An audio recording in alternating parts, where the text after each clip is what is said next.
Beware of people like Brutus, who can stab you from behind. When you gain. History has a way of teaching us lessons that never grow old. One of the most memorable stories of betrayal comes from ancient Rome, the fall of Julius Caesar. The moment that shocked the world was not just Caesar's assassination, but the piercing realization that one of his closest allies, Brutus, was among the plotters. It wasn't the stab of the enemy that broke Caesar. It was the stab of a friend.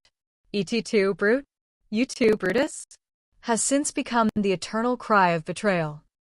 The truth is, every generation has its Brutuses. They are the people who smile with you in public but conspire against you in private. They share your table, laugh at your jokes, and call you friend, yet in the shadows, they sharpen their knives.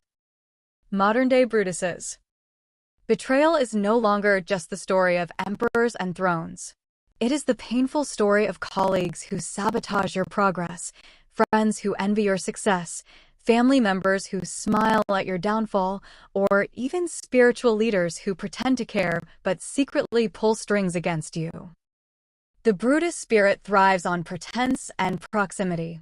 A stranger cannot betray you, only someone close enough to know your secrets, your weaknesses, and your dreams can do that. That is why betrayal cuts so deep. It is not the voice of an enemy that wounds us, but the kiss of a friend.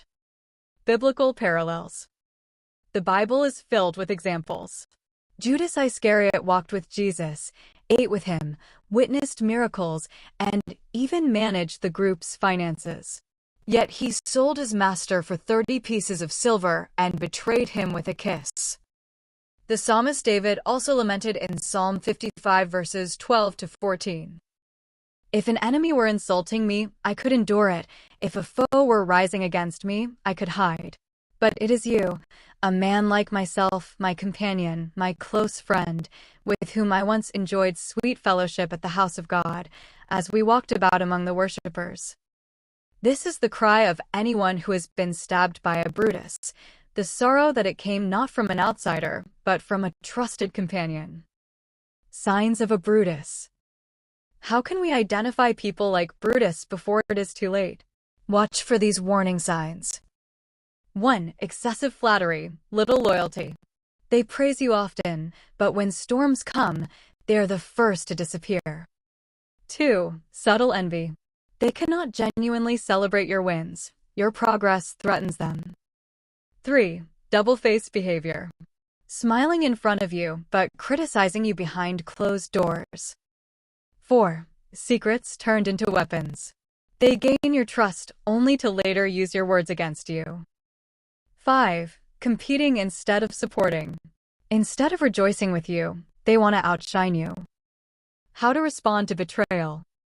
When faced with a Brutus, it is easy to let bitterness consume you. But there is a better way. Guard your heart. Proverbs 4 verse 23 says, "Above all else, guard your heart, for everything you do flows from it." Protect your peace even if others try to disturb it. Set boundaries. Love everyone, but do not give equal access to everyone. Jesus loved Judas, but did not hand him the keys to his destiny. Forgive, but be wise. Forgiveness frees you, not them. Yet wisdom means learning the lesson so you don't repeat the same mistake. Draw closer to God. Remember, God can turn betrayal into blessing.